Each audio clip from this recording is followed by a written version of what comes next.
여러분 안녕하세요. 프렌치 김치입니다. Alors bonjour à tous, ici le French Kimchi. Bienvenue dans cette nouvelle vidéo. Aujourd'hui, comme vous l'avez sûrement deviné, on va parler de 5 choses qui sont vraiment indispensables avant de partir en Corée du Sud. Peut-être que vous avez un intérêt particulier pour la Corée du Sud, tu prévois d'y voyager bientôt, ou simplement si tu veux juste découvrir la Corée du Sud, alors cette vidéo elle est faite pour toi mon ami. Numéro 1, est-ce que la Corée du Sud est un pays qui est dangereux? Alors certains d'entre vous se demandent sûrement comment se passe la relation avec la Corée du Nord.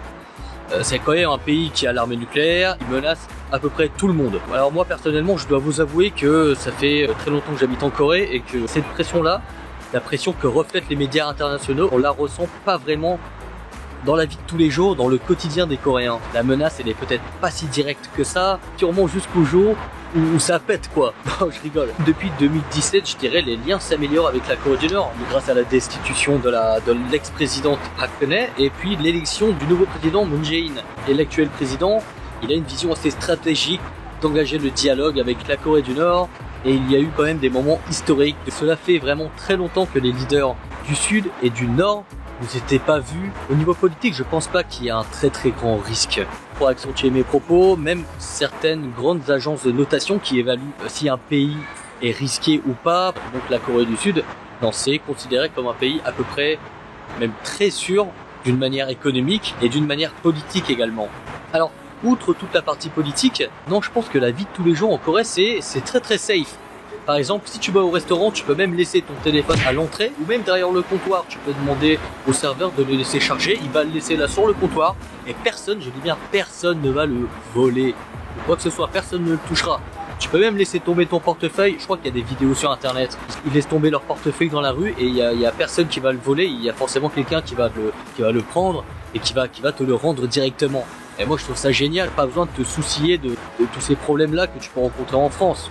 Voilà, tu marches dans la rue, tu peux te faire péter à ton téléphone, mais ici ça t'arrivera jamais. Et je pense que c'est vraiment un avantage énorme pour la Corée. Pour ceux qui veulent venir en Corée du Sud et qui se posent des questions, eh ben ne vous en faites pas parce que la Corée ça a un taux de criminalité les plus bas du monde. C'est très safe. Par exemple, si t'es une fille, tu peux te balader dans la rue, dans la nuit, mais sans aucun problème quoi. Numéro 2. Alors là, je vais vous parler du métro en Corée du Sud. Je pense que la plupart d'entre vous a sûrement déjà pris le métro au moins une fois dans sa vie. Je vais prendre comme exemple le métro à Paris. Bon, on est d'accord que les touristes vont à Paris, disent en général la même chose. Ils se sentent pas vraiment safe dedans à cause des pickpockets et tout, mais surtout, bon, ils sont pas très bons on va dire. Et que la propreté, c'est pas vraiment ça. Et il y a certaines stations où j'habitais à Paris avant, ça puait vraiment la pisse. Genre littéralement, les gens ils faisaient leurs besoins ici quoi. Et puis surtout, un truc important dans le métro, c'est par exemple dans les heures de pointe où les gens ils sont comme des sardines, ils sont tous collés. Bon, ça c'est bien sûr c'est horrible. Et dans l'idéal, t'aimerais pas qu'il y ait un mec qui te colle comme ça dans le métro. Et parce que tout le monde a besoin un peu de son espace personnel devant soi comme ça. Il faut que tu respires quand même, tu vois.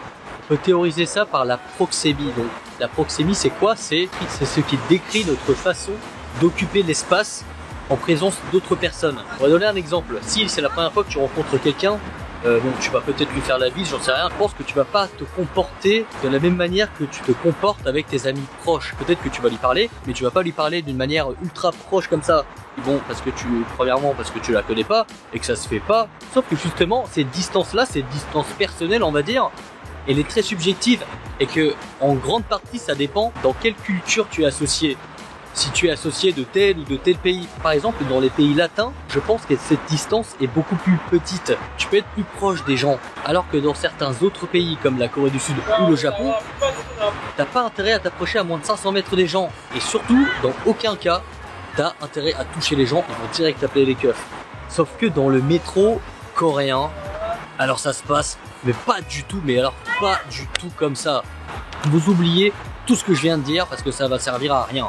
Dans les heures de pointe à Séoul, dans le métro, les gens ils sont comme des sardines. Il y a tellement de monde qui veulent prendre le métro, qui veulent prendre les transports en commun, que tout ce qui est espace personnel, vous allez oublier totalement. Tout le monde est confiné.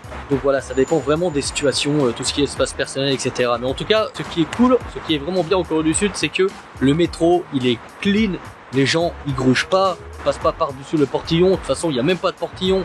Les gens sont sympas. Et surtout, il y a une chose que vous devez savoir. Quelque chose qui ne pourra jamais arriver en France. Les gens font la queue avant de rentrer dans le métro. Le portillon va s'ouvrir, les gens vont sortir et de chaque côté, là, les gens ils font la queue comme ça, ils attendent que les gens sortent puis ils rentrent. Ah oui, et aussi j'allais oublier, petit conseil dans le métro, ne prenez surtout pas la place des personnes âgées qui sont au bout de chaque rame et également la place des femmes enceintes parce que les gens vont vous regarder mal, les gens vont vous dévisager. Eux ils vous voient mais vous ne les voyez pas.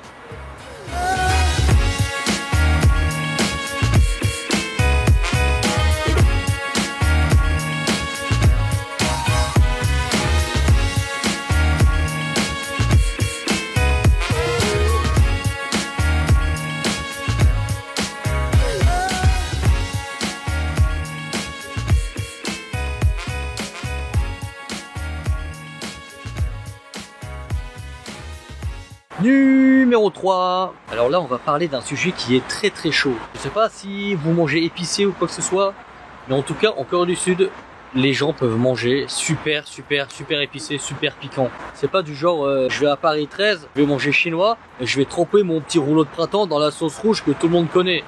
Ouais celle-là. Alors bienvenue dans les flammes de l'enfer parce qu'aujourd'hui vous allez transpirer. Donc voilà, en Corée, c'est quand même très commun qu'il y ait ces Coréens qui vous demandent est-ce que tu manges bien épicé. En général, ils disent 매운 거 먹으세요, 매운 거 잘 먹으세요. Toi, tu prends la conf. T'es là, tu viens d'arriver, tu veux leur montrer que les étrangers, c'est pas des tapettes. Tu prends la conf et tu leur dis oui, j'aime manger épicé, je sais manger piquant. C'est une situation qui est très récurrente en Corée.